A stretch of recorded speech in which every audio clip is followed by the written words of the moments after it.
Y'all are not gonna believe this. So you guys know we got all the snow out here in North Carolina last week. Well, my truck is usually covered up. It never sees anything like snow, mud, even rain for that matter. I mean, it is what it is. But I thought, what the heck? Let's have some fun. Boy, did I regret it. Y'all gonna have to check this truck out.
So my original plan was I'd run out there with a garden hose and my car wash, knock it all off, everything would be okay, right?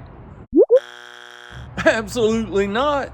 There is no way. So I had to put a call in to the big guns. So I reached out to Mike of Scrubby Detailing, and he brought in the big guns. I mean, dude showed up with an enclosed trailer with pressure washers, generators, hoses, car wash material. I mean, the list goes on and on. Took him 5 to 6 solid hours. I've never seen anybody work this hard for this long for an affordable price like he gave me. This dude takes care of the interior, the exterior, the underbody, the engine bay. It does not matter. From steam cleaning to engine pressure washing to wax, he does it all.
You know, I just don't let anybody lay hands on Big Zeus back here. So Mike Buchanan, he's the man, I'm telling you. Scrubby Detailing. He's just starting his business out. He's gonna go places, I'm telling you.